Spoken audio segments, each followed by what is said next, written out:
Hello everyone. तो हम लोग पढ़ाई कर रहे हैं किस बारे में? हम लोग पढ़ रहे हैं कॉम्पिटिशन एक्ट 2002 के बारे में।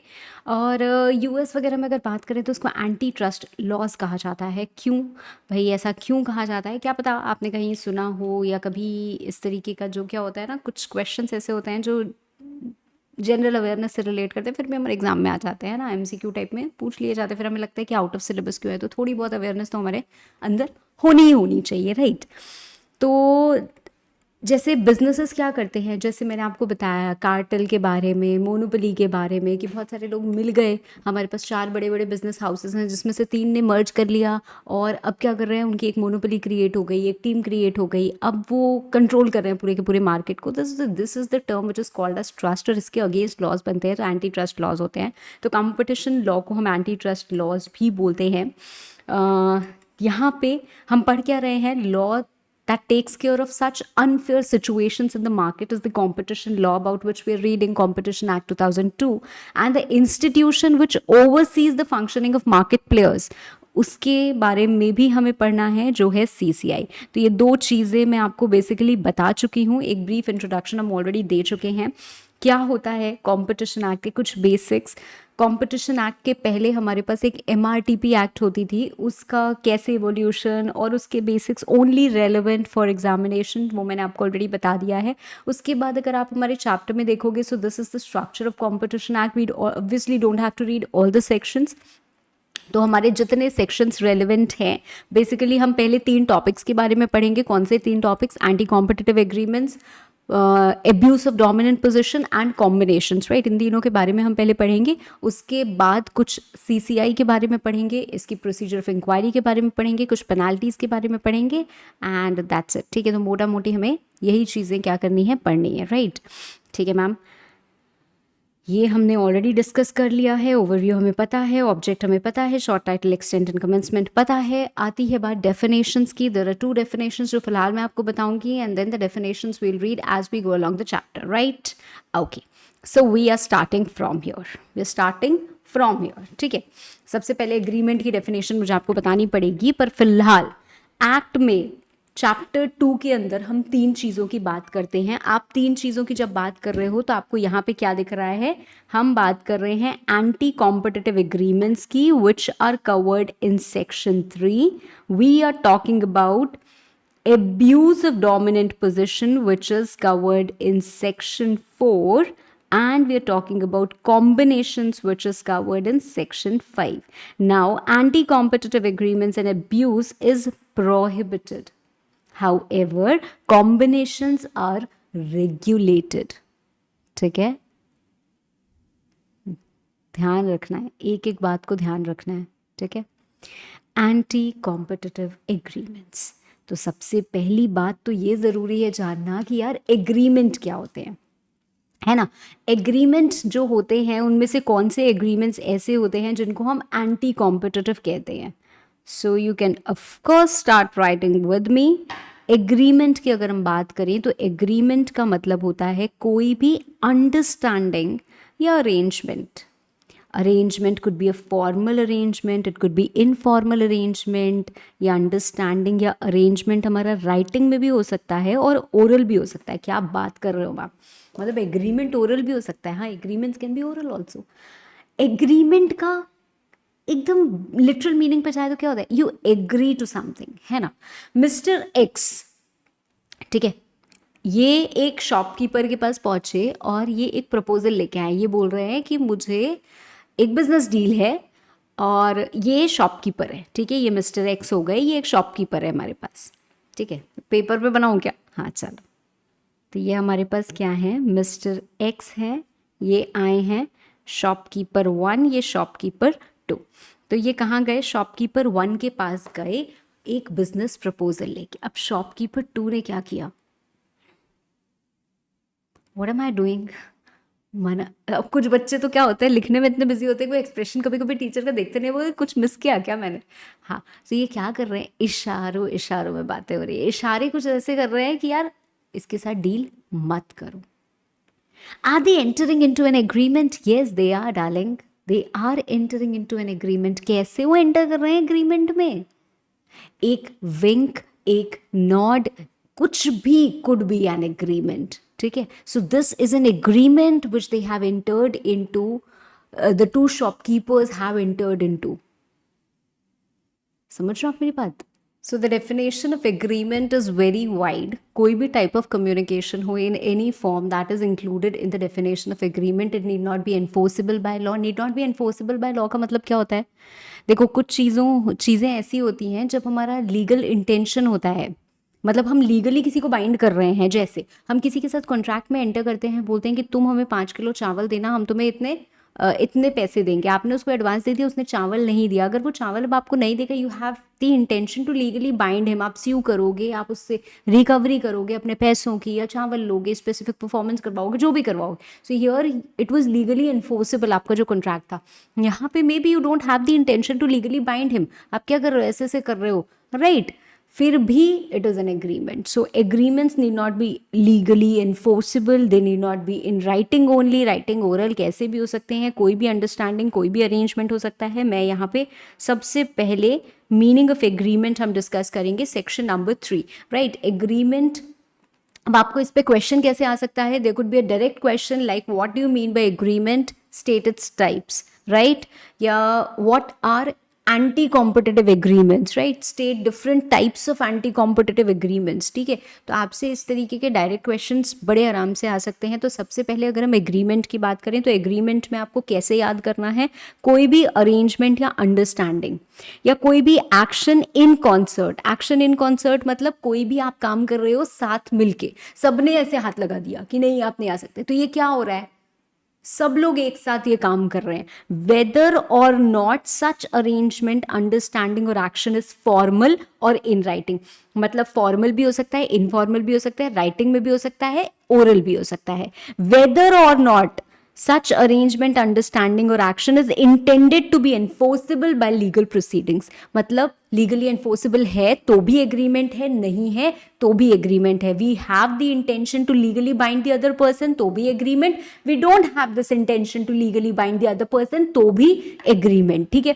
तो एग्रीमेंट की डेफिनेशन में हमारे कीवर्ड्स क्या हुए याद करने के लिए, जो आपको याद होनी चाहिए? सबसे पहली बात, अरेंजमेंट, अंडरस्टैंडिंग और action in concert. In concert मतलब साथ में मिलके, ठीक है? वेदर फॉर्मल और in writing, whether enforceable by legal proceedings और नॉट, ठीक है? ये हमारे क्या हो गए? कीवर्ड्स हो गए इस पर्टिकुलर डेफिनेशन के अंदर. तो बच्चों याद क्या करना है? ये याद करना है. अब आती है बात कि एग्रीमेंट्स कितने तरीके के होते हैं, ठीक है? फिलहाल जो हमें पढ़ना है, ऐसे तो बहुत सारे तरीके के हो सकते हैं, पर जो हमें पढ़ना है हम उसके रिस्पेक्ट पे बात कर रहे हैं, ठीक है? Because we are reading about anti competitive agreements, we also need to know about certain types of agreements, right? तो हमारे पास 2 तरीके के एग्रीमेंट्स हैं ब्रॉडली यहाँ पे. एक है हॉरिजॉन्टल एग्रीमेंट्स और एक है वर्टिकल एग्रीमेंट्स. हॉरिजॉन्टल मतलब एक बराबरी के लोगों के साथ, एक बराबरी के लोगों के साथ आप एग्रीमेंट कर रहे हो. मैं भी बैठ के यहाँ पे पान बेच रही हूँ, दूसरा वाला भी पान बेच रहा है ना, ठीक है? तो ये क्या हो रहा है?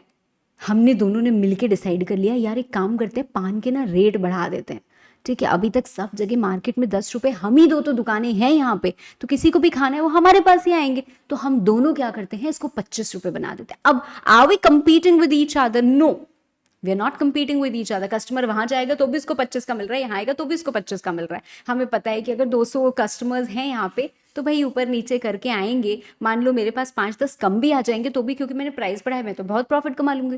तो क्या यहाँ पे कॉम्पिटिशन रहा? नहीं रहा. क्या ये लोग ग्रो करेंगे, एफिशिएंसी लाएंगे, कुछ इनोवेट करेंगे कि नहीं हम इस तरीके से अट्रैक्ट करें या कुछ और बेहतर करने की कोशिश करें?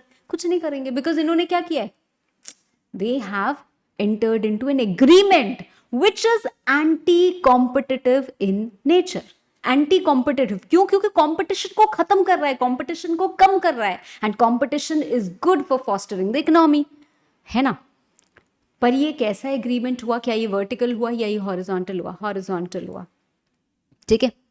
कुछ ऐसे एग्रीमेंट्स भी ये लोग कर सकते हैं कि यार एक एग्रीमेंट करते हैं कि जो भी हमारे पास कस्टमर आएगा, हम उसको बोलेंगे कि आपको यहाँ पे गंदगी नहीं करनी है, ठीक है? तो आपको हम इसी कंडीशन पे पान खिलाएंगे कि आप यहाँ पे स्पिट नहीं करेंगे. This is a clean green area. So they have again entered into an an agreement, is it anti competitive? No, of course not. तो एग्रीमेंट्स होना अलग बात है और एंटी कॉम्पिटिटिव होना उन एग्रीमेंट का अलग बात है। सारे एग्रीमेंट्स एंटी कॉम्पिटिटिव नहीं होते। एग्रीमेंट अगर हम अपने सेम चेन वाले लोगों के साथ कर रहे हैं तो वो हॉरिजॉन्टल है। अगर हम ऊपर नीचे के चेन वालों के साथ कर रहे हैं, सप्लाई चेन होती है ना, सप्लाई चेन क्या होती है? सप्लाई चेन का मतलब होता है मैन्युफैक्चरर है, ठीक है। Supply chain is actually the entire thing, right, procuring raw material and then reaching to the customer and everything. But हमारे पास उस सप्लाई चेन में कौन कौन लोग इन्वॉल्व है? मैन्युफैक्चरर है, उसके बाद होलसेलर के पास आया, रिटेलर के पास आया, कस्टमर के पास गया, राइट, डिस्ट्रीब्यूटर, बहुत सारे लोग आ जाते हैं। अब मैन्युफैक्चरर अगर एक एग्रीमेंट कर रहा है होलसेलर के साथ, सो this is not a horizontal agreement, this is a vertical agreement, क्योंकि आप सेम चेन में नहीं हो। अगेन वर्टिकल एग्रीमेंट्स, कुछ ऐसे एग्रीमेंट्स आपके बीच में हो सकता है which are good, no problem at all, तो वहां पे कभी भी सीसीआई रोल प्ले नहीं करेगा, उसकी कोई कंप्लेन नहीं करेगा, उसके अगेंस्ट कोई एक्शन नहीं लिया जाएगा, उनके ऊपर पेनाल्टी नहीं लगेगी। पर कुछ ऐसे एग्रीमेंट्स हो सकते हैं which are anti competitive in nature, तो उनके ऊपर क्या होगा? पेनाल्टी लगेगी, सीसीआई इंक्वायरी करेगी, उनको लगेगा कि हाँ यार आपने एक ऐसा एग्रीमेंट किया which is anti competitive in nature, so they will penalise you, right, and they can pass a lot of other orders, जो अभी हम बाद में बात करेंगे। How do they see and determine कि ये एग्रीमेंट एंटी कॉम्पिटिटिव है या नहीं है? So they have certain factors to determine, ठीक है। अभी उन फैक्टर्स के बारे में भी हम बात करेंगे, ठीक है। चल, ओके, सो हॉरिजॉन्टल एग्रीमेंट्स हम किनको बोलते हैं? Horizontal agreements basically, if you are writing with me then you must write agreements between enterprises. अरे यार, यहाँ पे मैंने लिखा है एक term enterprises. Enterprises engaged in identical और सिमिलर ट्रेड। अब सवाल ये उठता है, before we move any further, what do we mean by the term enterprises, right. तो पहले हम पढ़ेंगे कि एंटरप्राइजेस क्या होता है, उसके बाद हम वापस इस टॉपिक पे आएंगे और इसको आगे कंटिन्यू करेंगे, ठीक है। चलो, एंटरप्राइजेस, अरे यार, अगर आपको लग रहा है कि यार एंटरप्राइज क्या, हमें तो पता है कि एंटरप्राइज क्या होता है, तो मैं आपको बता दूं कि एग्जाम में एक बार, दो बार, तीन बार नहीं, कई बार ये क्वेश्चन आ चुका है, एंटरप्राइजेस क्या होते हैं, ठीक है। तो मतलब मैम ये तो एग्जाम पर्सपेक्टिव से इंपॉर्टेंट सी चीज़ है, बिल्कुल इंपॉर्टेंट है। क्यों इंपॉर्टेंट है मैं वो भी बताती हूँ आपको। सबसे पहली बात तो एंटरप्राइज हम किसको बोलेंगे, क्योंकि हम यहाँ पे जब ऊपर बोल रहे हैं कि हॉरिजॉन्टल का एग्रीमेंट का मतलब होता है agreements between enterprises, right.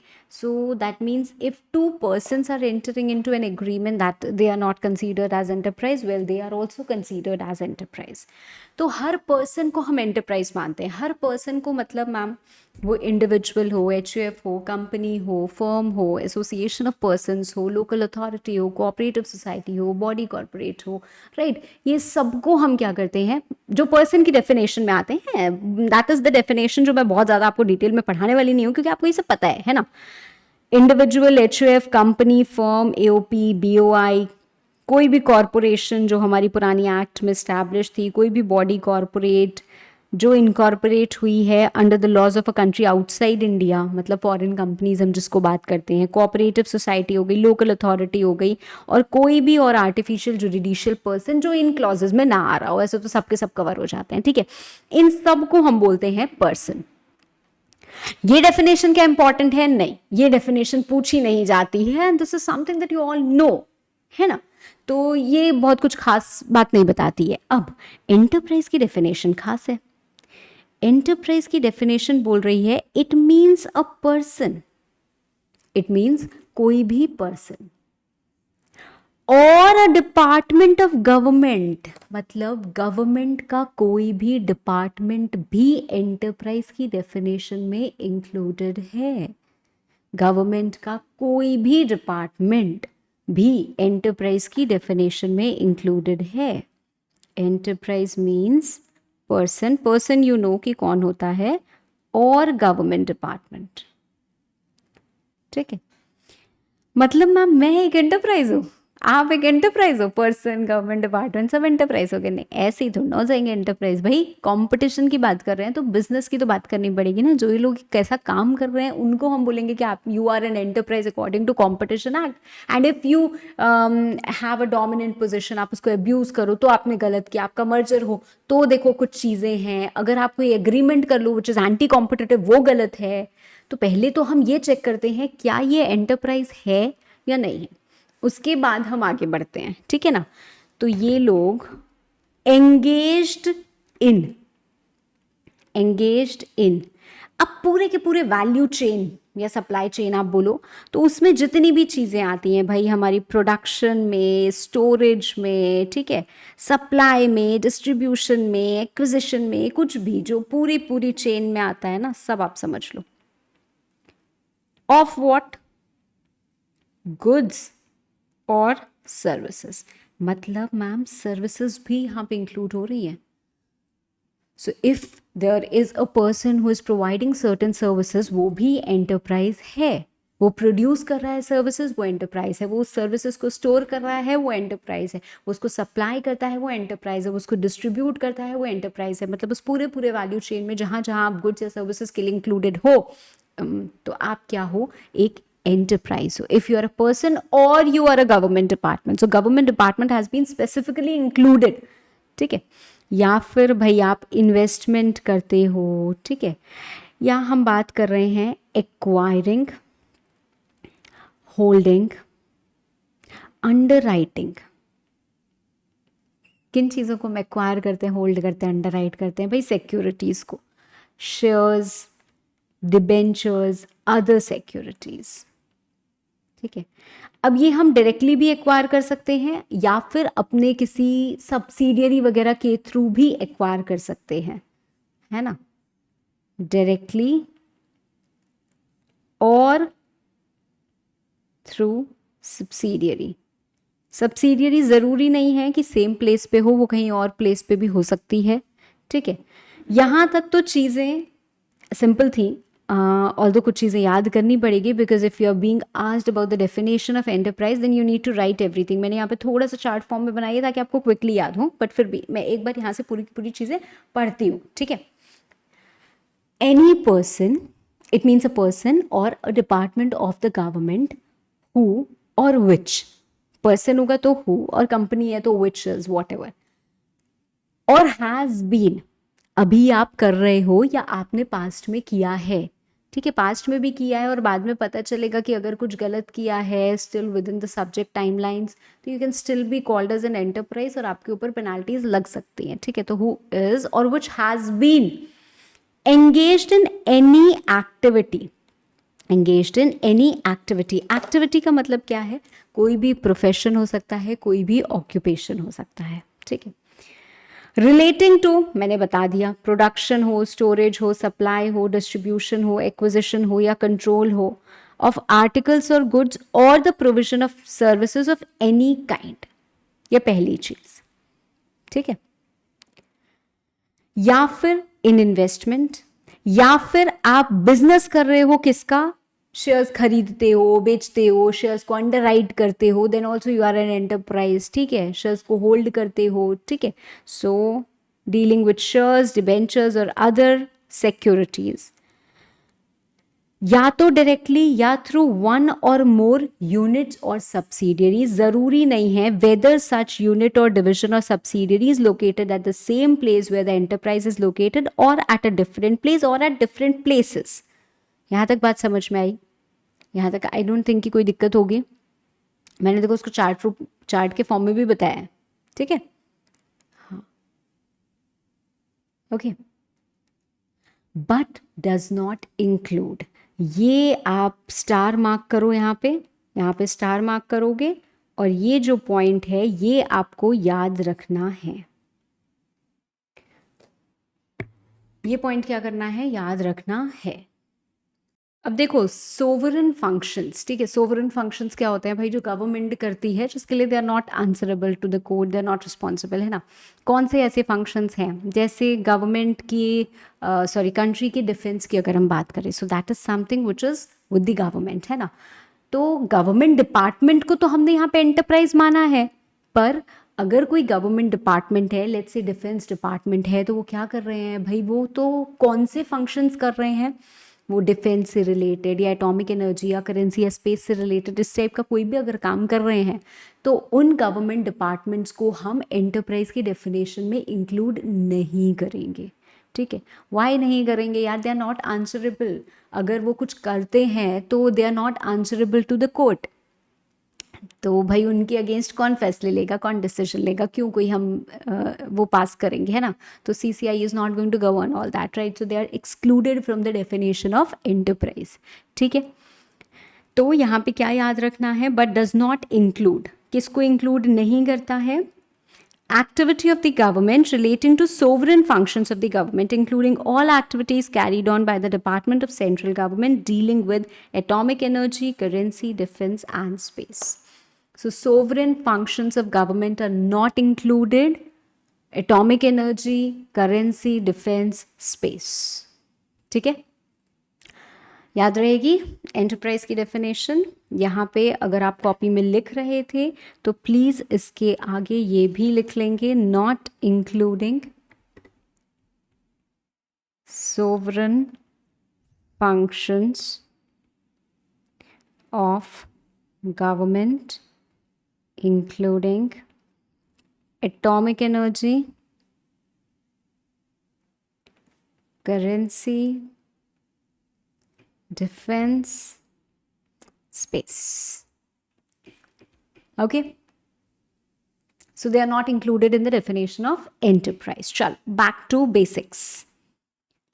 Back to section number 3, anti-competitive agreements. तो anti-competitive agreements में हमने क्या डिस्कशन किया कि हमारे पास horizontal agreements होते हैं और vertical agreements होते हैं।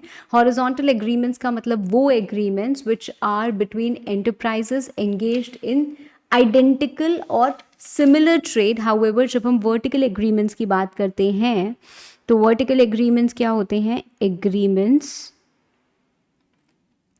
बिटवीन फर्म्स एट और enterprises at different levels of manufacturing या distribution process.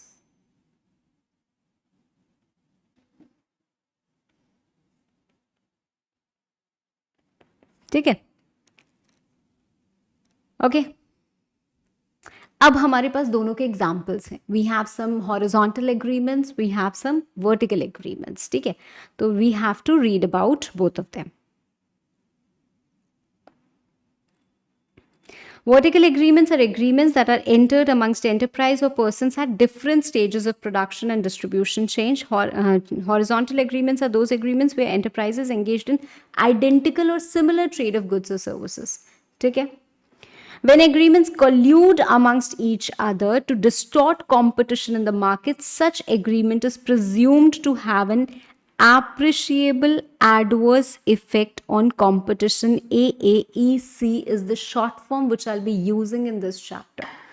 Appreciable adverse effect on competition, and thus it is going to be void. तो मैंने आपको ये चीज़ ऑलरेडी बता दी।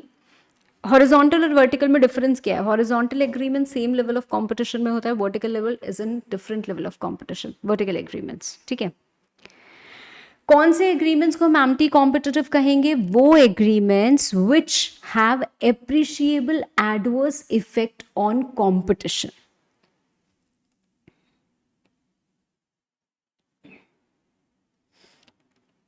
agreements which have appreciable adverse effect on competition। ठीक है, appreciable adverse effect का क्या मतलब है? देखो, एडवर्स इफेक्ट है कंपटीशन में, मतलब कंपटीशन के हित में तो ये एग्रीमेंट नहीं हो रहा है, बट एप्रिशिएबल एडवर्स इफेक्ट है। जैसे हम मटीरियलिटी का कॉन्सेप्ट पढ़ते हैं ना, कि किसी ने अगर मान लो चोरी की 10 रुपए की, यार क्या ही फर्क पड़ जाएगा, पर हाँ किसी ने 10 लाख की चोरी की तो ये मटीरियल है, ये इंपॉर्टेंट है। वैसे ही कंपटीशन पे कितना प्रभाव पड़ रहा है, अगर इतना उतना है तो it is having some adverse effect, but it is not having an appreciable adverse effect on competition. So what is the appreciable adverse effect on competition? That can not be defined, that depends upon case to case, है ना. तो हर case को evaluate किया जाता है. कैसे evaluate किया जाता है ma'am? How does it work practically? Practically what happens is, कोई भी एग्रीमेंट हुआ, हमारे पास इसकी गवर्निंग अथॉरिटी कौन है? Who is looking at all the market players. छोटे मार्केट प्लेयर्स हो, आप छोटा बिजनेस कर रहे हो, बड़ा बिजनेस कर रहे हो, whoever is doing, it's CCI, competition commission of India, right. So competition commission of India को कोई भी कंप्लेन भी कर सकता है, और कॉम्पिटिशन कमीशन ऑफ इंडिया को खुद भी पता चल सकता है यार, उनको खुद पता चला कि अच्छा ये एग्रीमेंट हुआ है, यहाँ पे ये ऐसा हो रहा है, तो नोटिस भेजते हैं. ठीक है. अब क्या होगा? प्राइमा फेसी वो आपसे डॉक्यूमेंट्स वगैरह मंगाएंगे, एक ओपिनियन फॉर्म करेंगे कि नहीं इसमें अप्रिशिएबल एडवर्स इफेक्ट है या नहीं है. वो इंक्वायरी कर सकते हैं. इंक्वायरी करने के बाद वो ऑर्डर्स पास कर सकते हैं. तो हो सकता है आपको एग्रीमेंट विड्रॉ करना पड़ जाए कि चलो ठीक है ये हट गया, या हो सकता है आपको कुछ पेनाल्टी पे करनी पड़ जाए, हो सकता है आपका कुछ चेंजेस कराएं. तो ऐसे हर एक चीज़ के, because anti competitive agreements they are prohibited, abuse of dominant position it's prohibited, and combinations they are regulated. तो combinations को regulate करने के अलग हमारे पास प्रोसेस है. ठीक है. और ये यूजुअली ऐसे ही काम करते हैं. ठीक है. तो अब हमको देखना है कि कौन से एग्रीमेंट्स हैं जिनका एप्रिशिएबल एडवर्स इफेक्ट होता है कॉम्पिटिशन पे. यहाँ पे एक्ट एक्चुअली बोलती है that we will presume certain agreements to have an appreciable adverse effect on competition, and if they don't have an appreciable adverse effect on competition then prove it. तो हमारे पास यहाँ पे आपको दिख रहा होगा कि ये 4 एग्रीमेंट्स हैं, 1, 2, 3 and 4. These are basically horizontal agreement. These are basically horizontal agreement, any agreement entered into between enterprise or association of enterprises including cartels engaged in identical or similar trade, which मतलब following are 4 horizontal agreements. ठीक है ना? ठीक है. और basically अगर मैं आपको सच बताऊं तो ये जो 4 हॉरिजॉन्टल एग्रीमेंट्स हैं, they are presumed to have an adverse effect on competition unless proved otherwise. ठीक है. ओके.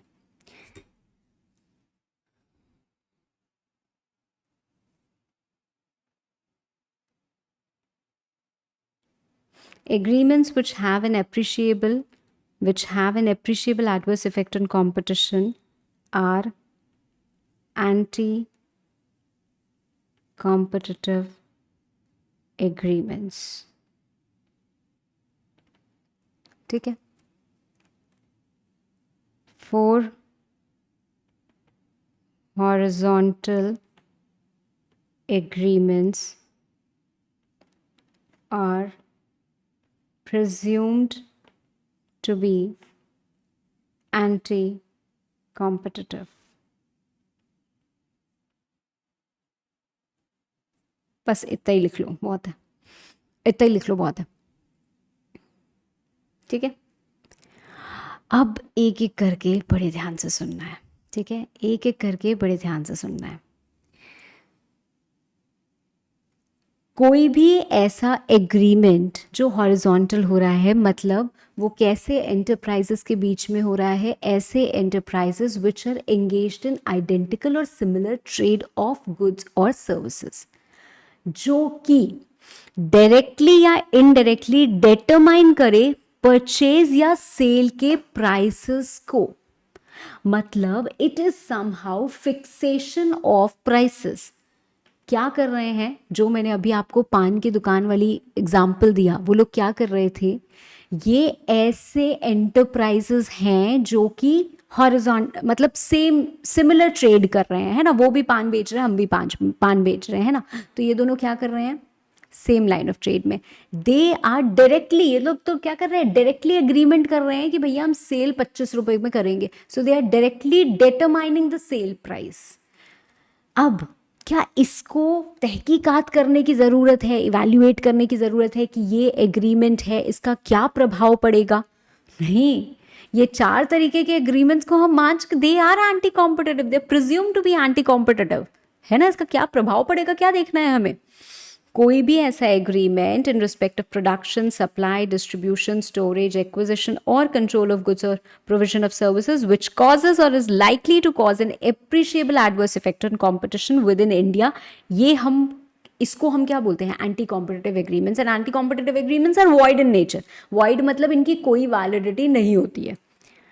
मतलब मैम ये जो एग्रीमेंट हुआ ये वैलिड नहीं है? नहीं, ये वैलिड तो नहीं है, पहली बात तो समझ ही लो। साथ साथ अगर आपने ऐसा किया है तो आपके ऊपर पेनाल्टी लगेगी, आपके ऊपर और ऑर्डर्स पास होंगे।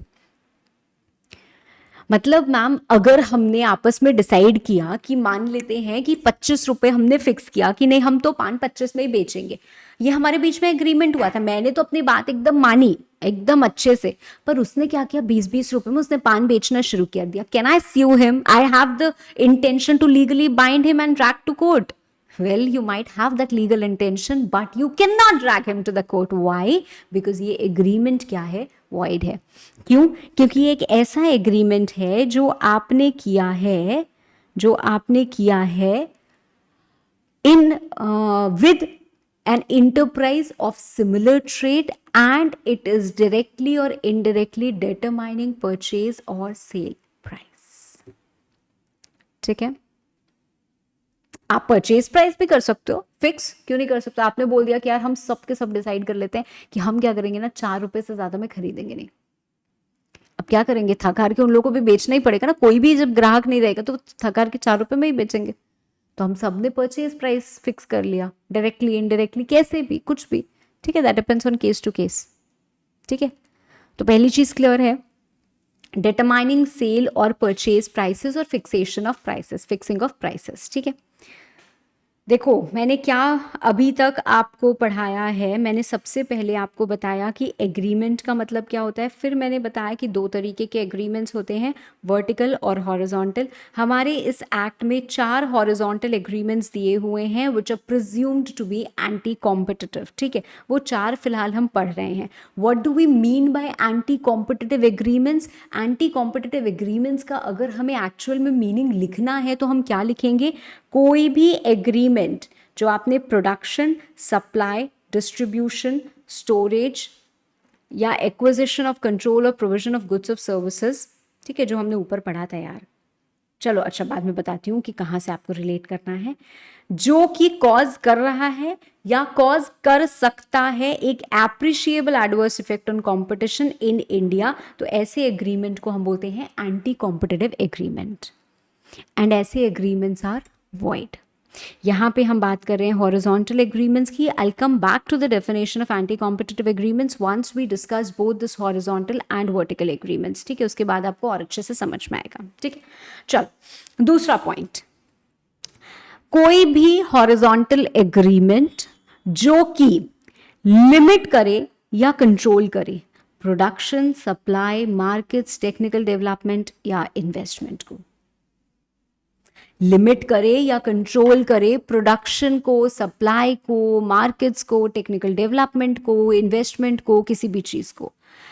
We can take again this example of कि भैया हम 2 लोगों की पान की दुकान है। ठीक है, हम लोगों ने क्या किया, या आपने बहुत अक्सर सुना होगा कि बीच में कभी कभी प्याज बहुत महंगे हो गए, टमाटर बहुत महंगे हो गए। So sometimes it's actually inflation, sometimes it is actually limiting the production और supply. Supposedly I am a distributor, ठीक है, मेरे पास बहुत सारा ये सामान आता है और मुझे इसको आगे पास ऑन करना होता है, पर मैंने क्या किया, मैंने उसको दबा के रख लिया। मैंने कहा यार इसकी तो कोई इज्जत ही नहीं कर रहा है, इज्जत करानी पड़ेगी। इज्जत किस चीज़ की होती है, जो मिलता नहीं है। जैसे ही आपको पता चल जाए यार ये मिल नहीं रहा है, आपको पता है एक ज़माना था या एक समय था जब IPOs पूरे पूरे सब्सक्राइब नहीं होते थे और सेबी ने भी नियम बनाया था कि at least you have to have minimum 90% subscription, आज भी है। ठीक है, तभी आप क्या कर सकते हो, कैन गो फॉर अलॉटमेंट। आज के टाइम में कोई भी IPO आ जाए, इट्स ओवर सब्सक्राइब्ड, राइट? क्यों? लोगों को लग रहा है मिल नहीं रहा, क्योंकि उसकी डिमांड बहुत ज़्यादा बढ़ गई है ना। हर किसी को इन्वेस्टमेंट करना है, हर किसी को IPO में अप्लाई करना है। तो यही यहाँ पे भी ऐसी ही चीज़ तो हो रही है। ये लोग एग्रीमेंट कर रहे हैं कि हम क्या करेंगे, we will limit the supply, देंगे नहीं। अब लोग आएंगे मांगेंगे, पान है क्या। जैसे अगर आप मार्केट में देख लो कि 10 की गड्डी नहीं मिल रही है, अब 10 की गड्डी अगर नहीं मिल रही है तो लोग क्या कर रहे हैं, उसके लिए थोड़ा ज़्यादा पैसा देने को भी तैयार है। मिल नहीं रही है इसलिए। बहुत ज़्यादा मिल रही होती क्यों देते, अरे तुम नहीं दोगे हम किसी और से ले लेंगे। मिल नहीं रही है, अरे यार एक पान दे दो ना, एक पान दे दो ना, अरे 100 का 200 ले लो, दे दो ना, बस that's why they are doing that.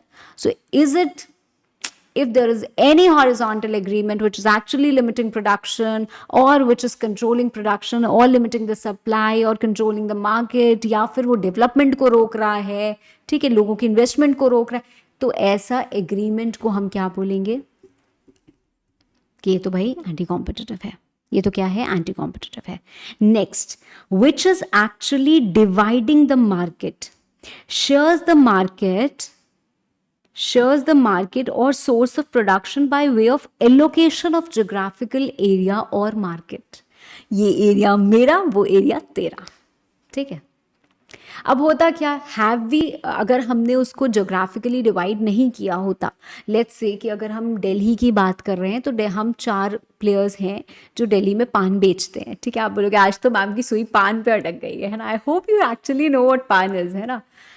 तो 4 एरियाज है, East Delhi, West Delhi, North Delhi and South Delhi, right? So we have divided the 4 areas. अब क्या होगा, North Delhi में भाई है डिमांड, अब आप उसको 100 में बेच रहे हो, 500 में बेच रहे हो, there is no other option available, तो कंज्यूमर्स के हित में तो नहीं है ना। So is it not anti competitive in nature? Of course dividing geographical areas anti competitive, otherwise क्या होगा भाई, जितने भी लोग हैं वो सब एक्सपैंड करना चाहेंगे, आएंगे उस एरिया में और एफिशिएंसी आपकी बढ़ेगी, कॉम्पिटिशन फॉस्टर होगा, there will be more options available for the consumers and like things, right.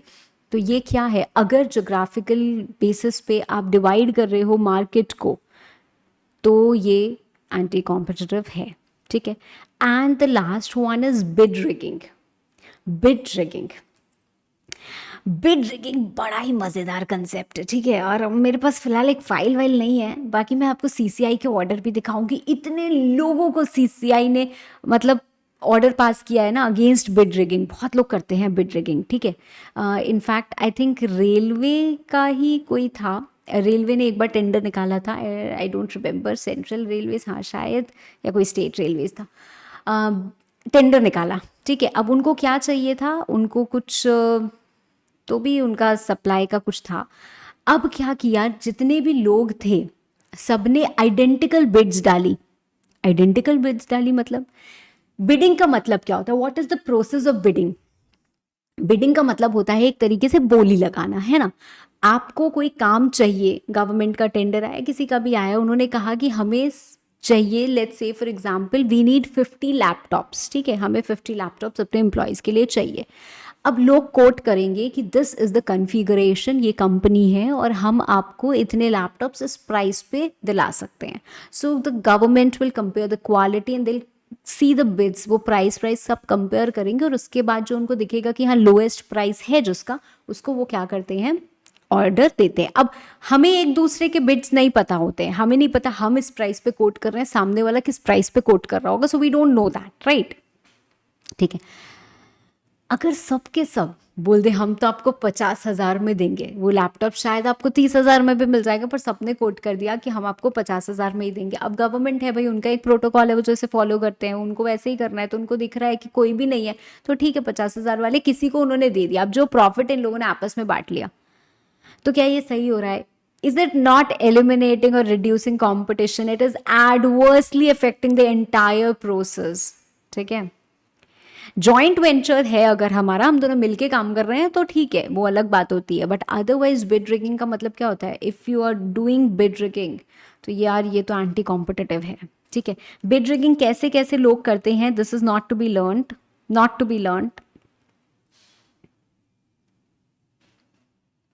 B learned for exams, सिर्फ आपके ये समझने के लिए है।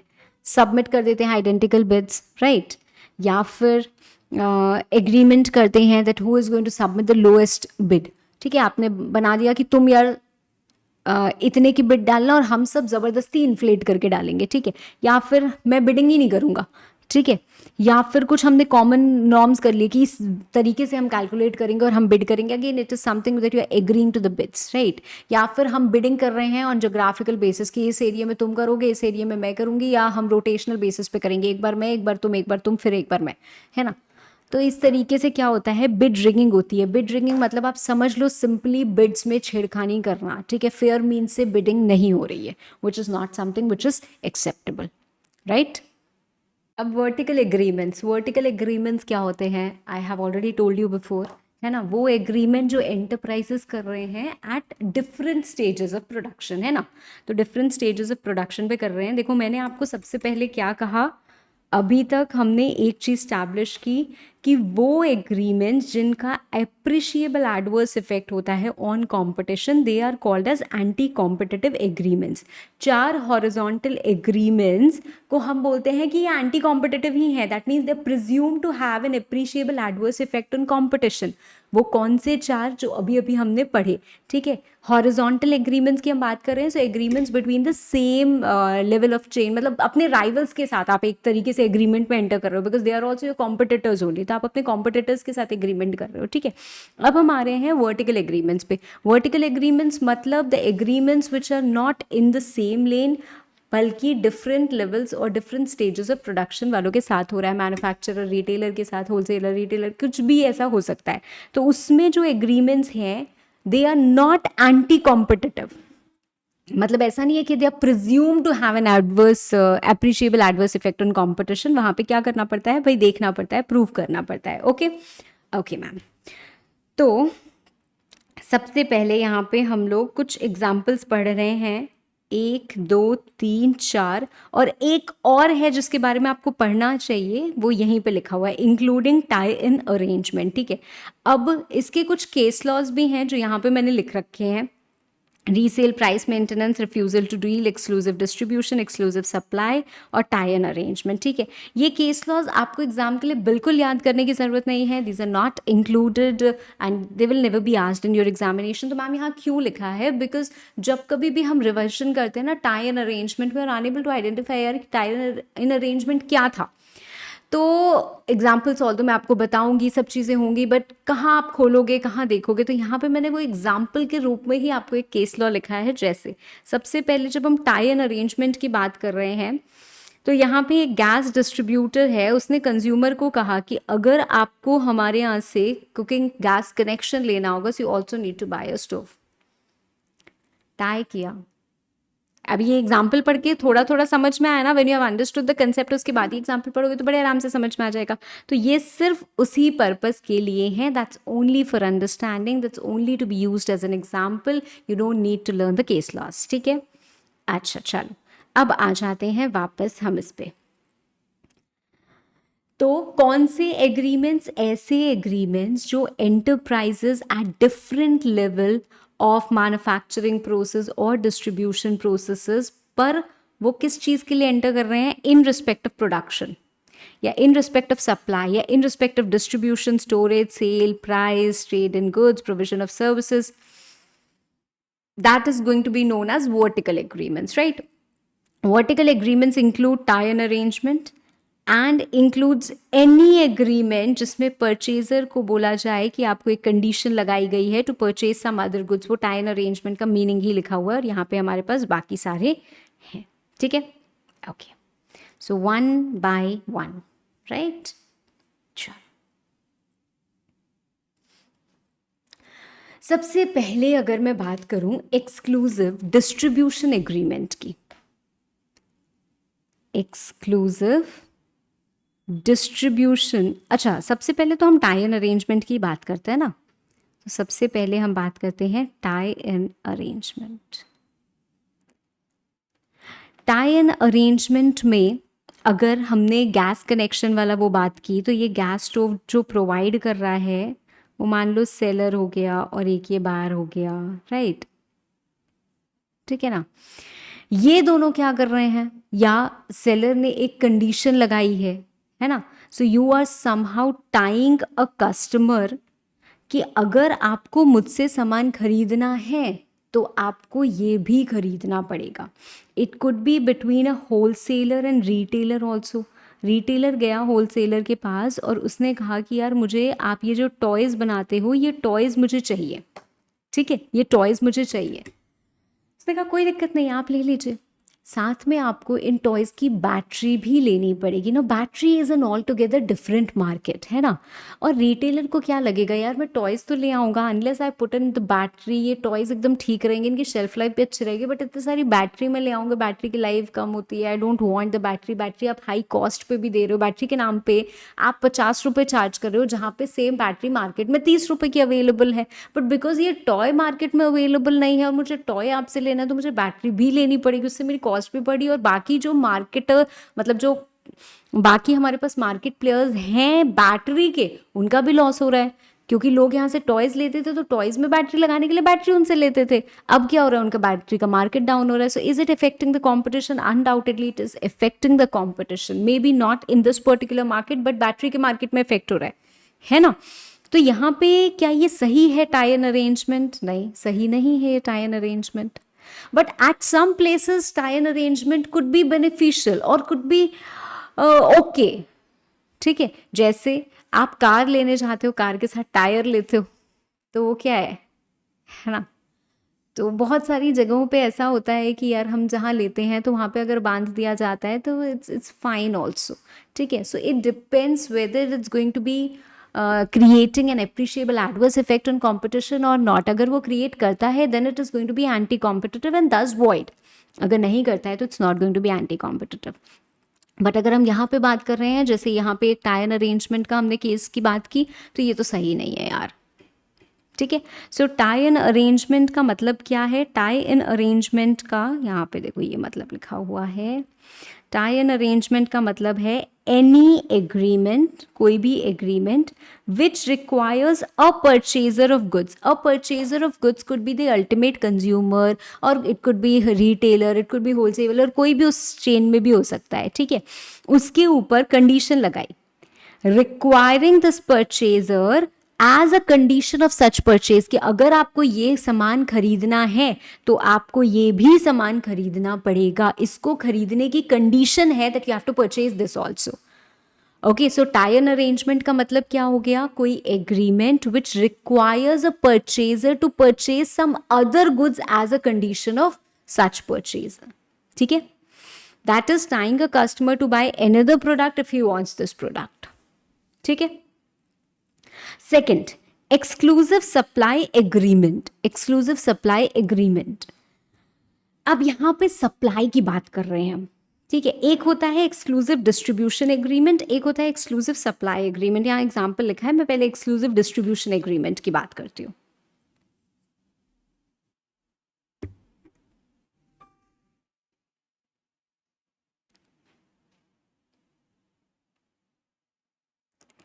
अब आप क्या कर रहे हो? आप एक सप्लायर हो, ठीक है।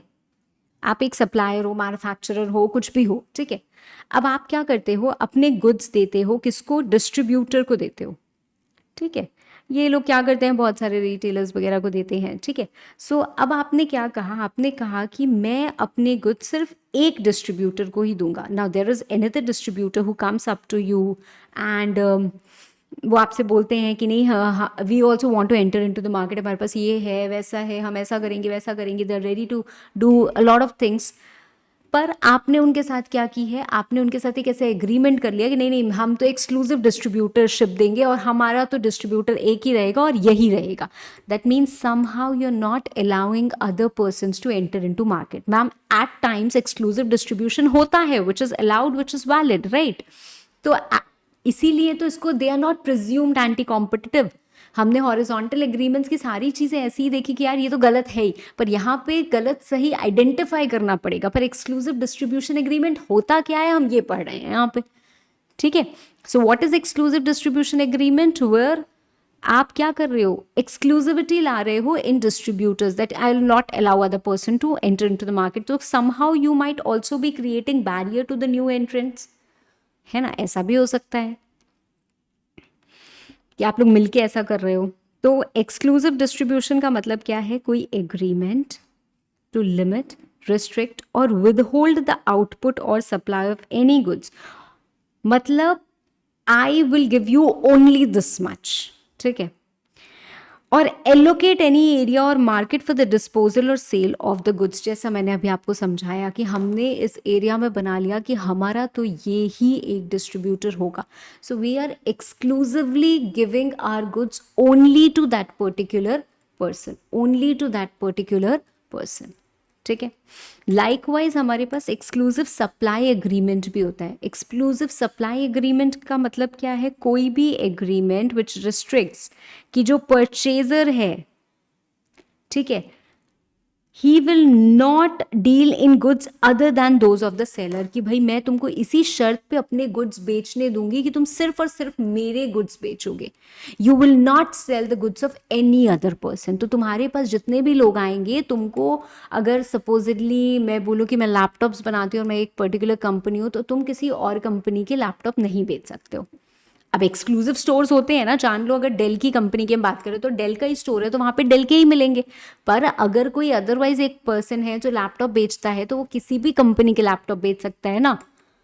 तो कहाँ पे क्या चीज़ है? जैसे यहाँ पे हमने कहा कि एबीसी लिमिटेड ने सोनी ब्रदर्स को अपॉइंट किया विद रिस्ट्रिक्शन कि वो किसी और के साथ बिजनेस नहीं कर सकते। मतलब हम आपको सामान दे रहे हैं तो आप सिर्फ और सिर्फ हमारा ही सामान बेचोगे। ठीक है। So exclusive distribution is I will make only you the distributor, and exclusive supply is placing a condition on that particular person that you will not deal with any other goods, कि आप सिर्फ और सिर्फ हमारा goods बेचोगे। ठीक है। सो ये दोनों एग्रीमेंट्स हैं, they both could have genuine conditions and they both could be valid also and not creating any appreciable adverse effect on competition and very well valid, but in some situations they could create an appreciable adverse effect on competition and thereby be declared as void or anti-competitive। ठीक है। अब आता है हमारा refusal to deal. Refusal to deal का मतलब क्या है? यार देखो, हर किसी के पास ना एकदम फ्री है, फ्रीडम है कि आप चूज कर सको कि आपको किसके साथ बिजनेस करना है। I don't want to deal with you, I don't want to do any business with you, your choice, completely your choice. But हर चीज़ का ना फेयर क्राइटेरिया होना चाहिए। अगर कोई कॉन्स्पिरसी कर ले, मतलब यहाँ पे हम 4 सेलर्स हैं और हम चारों ने लोगों ने कॉन्स्पिरसी कर ली कि हम क्या करेंगे, इसको पर्टिकुलर पर्सन को बॉयकॉट कर देंगे, तो अब हम इसको गुड्स नहीं सप्लाई करेंगे। ठीक है, क्योंकि ये हमारी कुछ कंडीशंस नहीं मान रहा है, हम इन लोगों को गुड्स देंगे, हम इसको गुड्स ही नहीं देंगे। तो what you are doing is you are driving a competitor out of your market, out of the market, है ना। तो मतलब आप किसी को बाहर निकाल रहे हो। जैसे मैं आपको बताती हूँ, मान लेते हैं XYZ सप्लाई करता है cement, okay, supply cement to 2 builders, builder 1 and builder 2। ये ऐसे कर रहे थे। ठीक है। अब क्या हुआ, एक बिल्डर 3 आया। बिल्डर 3 क्या है? बिल्डर 3 मान लेते हैं कि इनका कोई रिलेटिव है या कोई नोन पर्सन है या कुछ बहुत अच्छी कंडीशंस लेके आया, जो भी आया। तो बिल्डर 3 ने क्या किया, आप मेरे साथ एग्रीमेंट करो, आप इनको सीमेंट सप्लाई नहीं करोगे। तो इन लोगों ने क्या कर लिया, एक एग्रीमेंट कर लिया। अब ये एग्रीमेंट क्या है? वर्टिकल एग्रीमेंट है। They are not providing identical goods और services, they are in different levels of production, है ना। क्योंकि ये इनसे ले रहे हैं फिर कुछ बना रहे हैं, तो अलग अलग हैं, इनके राइवल या कॉम्पिटिटर नहीं है। ठीक है। तो अब इन दोनों ने कॉम्पिटिशन मतलब एग्रीमेंट कर लिया। अब ये एग्रीमेंट क्या है? रिफ्यूजल टू डील का एग्रीमेंट है, एक तरीके से एग्री किया है। Agree is what, not a formal agreement में भी। तो अब इन्होंने अचानक से मना कर दिया कि XYZ ने मना कर दिया बिल्डर 1 को कि I am not going to supply cement to you. क्या कर रहे हैं? ही इज एलिमिनेटिंग और driving him out of the competition, out of the market. यार हम नहीं सप्लाई करेंगे तो इस रेट पे तो कोई भी सीमेंट नहीं सप्लाई करेगा। फिर अगर तुमको महंगा सीमेंट लेना पड़ जाएगा तो तुम्हारे क्या होंगे, प्राइसेस भी बढ़ जाएंगे और बाकी बिल्डर्स को फ़ायदा होगा। वही तो हम करना चाह रहे हैं, हमें इस बिल्डर के साथ मिलके हम इनको बाहर निकालना चाह रहे हैं। तो ये गलत है ना। रिफ्यूजल टू डील एग्रीमेंट यहाँ पे गलत हो जाएगा ना, यहाँ पे एंटी कॉम्पिटिटिव हो जाएगा। Why? Because it is driving some competitors out of the market. तो इन फैक्टर्स पे there are different factors to decide, to determine कि ये एंटी कॉम्पिटिटिव है या नहीं है। वन सच इज, अगर कोई ऐसा एग्रीमेंट है जो एग्जिस्टिंग कॉम्पिटिटर्स को मार्केट के बाहर निकाल रहा हो, या it is creating a barrier for entry into entry of new players. जैसे हमने देखा कि अगर हम एक्सक्लूसिव डिस्ट्रीब्यूशन एग्रीमेंट कर ले रहे हैं कि हम तो इसी को डिस्ट्रीब्यूटर बनाएंगे, तो बाकी लोग कैसे आ पाएंगे? बाकी लोग आके फिर कैसे? तो उनके लिए एंट्री मुश्किल हो रही है ना। राइट तो बहुत सारे फैक्टर्स होते हैं which will read later on the basis of which CCI decides that whether this agreement refusal to deal is anti competitive और not. They don't need to decide in these cases. Why? Because these are presumed to be anti-competitive unless proven otherwise. But यहाँ पे they have to check. ठीक है, they have to check. Okay, so I hope refusal to deal is clear. Refusal to deal का मतलब क्या है? कोई भी agreement जो restrict करे persons or any classes of persons to whom goods are sold or from whom goods are bought. मतलब कि हम तुमसे सामान नहीं खरीदेंगे या हम तुमको सामान नहीं बेचेंगे. I will not deal with you. I will not buy goods from you. I will not sell goods to you. तो इस तरीके का कोई भी ऐसा agreement है तो that is refusal to deal. Okay. Next is resale price maintenance. Again, in certain cases this is very well valid agreement, but in certain cases यार ये बड़ा गड़बड़ भी हो जाता है. resale price maintenance. resale price maintenance का मतलब क्या है? मैं आपको कोई सामान दे रही हूँ, ठीक है, मान लो आपने मुझसे ये सामान खरीदा या एक कोई बुक है, ठीक है, तो आपने मुझसे एक बुक खरीदी और मुझसे ये बुक खरीदी आपने 100 रुपये की. अब क्या होता है, बुक पे एक MRP होता है ना. तो MRP is what, maximum retail price, कि इतने में हम मैक्सिमम बेच सकते हैं. I can sell the book maximum at 200, right. उससे ऊपर हम नहीं सेल कर सकते. 100 में खरीदी, उसका MRP 200 है, ठीक है. Now you may sell it at 101. somebody may sell it at 150, somebody may sell it at 160, somebody may sell it at 110. हो सकता है आप मुझसे लेके जाओ और किसी को बेचो 120 में, वो किसी और को बेच दे 150 में, वो किसी और को बेच दे 170 में, वो कोई और बेच दे 200 में, है ना. तो बहुत ज़्यादा होता है ना. MRP हमारी चीज़ें उसके हिसाब से रेगुलेट करती हैं. तो यहाँ तक तो कोई दिक्कत नहीं है. अब मुझे लगा यार ये बुक ठीक है, I am providing it at 100, but क्योंकि लोग 100 रुपये में ये बुक मेरी बेच दे रहे हैं तो क्या हो रहा है, इसकी वैल्यू नहीं है. तो मैंने एक कंडीशन लगाई. मैंने कहा कि आप ये बुक 150 से कम की नहीं बेच सकते हो. You can not sell it less than 150. ठीक है. तो मतलब मैंने रीसेल प्राइस मेंटेनेंस लगा दिया. मैंने कहा मिनिमम आपको इतने प्राइस पे ही सेल करना है, उससे कम पे आप नहीं कर सकते हो. अब कभी कभी ये कंडीशन ठीक भी हो सकती है, कभी कभी ये कंडीशन गड़बड़ भी हो सकती है. कोई agreement to sell goods on condition can prices to be charged on resale by purchaser shall be the prices stipulated by seller.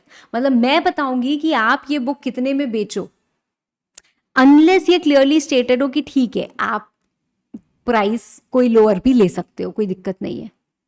In other words, the maximum retail price shall have to be disclosed and nobody can take more than that. Therefore, we find MRP in most of the product on the package. ठीक है, यहाँ पे आपको ये line लिखी हुई दिख रही है, but this is not about MRP. ठीक है, this is about resale price maintenance. That is the minimum price which is going to be charged by the seller. ठीक है, इसका मैं एक एग्जाम्पल लिखाती हूँ. तो हमारे पास एक प्रोड्यूसर है जो कि बुक्स बना रहा है और यहाँ पे हमारे पास लेट्स से कि 5 लोग हैं, seller 1, seller 2, seller 3, seller 4, seller 5. ठीक है, इसने ये बुक्स बनाई 100 रुपीज़ में, sold to sellers at 100 rupees. अब ये क्या करता था, ये बेच देता था इसको 120 में, ये बेचता था उसको 130 में, ये उसको सेल करता था 140 में, ऐसे अलग अलग सेल करते थे. उसने कहा कि नहीं ये तो गलत बात हो रही है, या लोगों ने कंप्लेन कर दिया, छोटे छोटे. ये इसको सेल करता था 160 में और बिकती थी. अब उसके बाद प्रोड्यूसर ने और सेलर्स को देना शुरू कर दिया. पहले वो 5 लोगों को देता था, फिर उसने 6 को दे दिया. अब कोई है जो 105 में ही बेच दे रहा है. तो इन लोगों को क्या होने लगी, प्रॉब्लम होने लगी. तो इन्होंने कहा कि नहीं नहीं नहीं, आप एक काम करिए, आप एक प्राइस फिक्स कर दीजिए.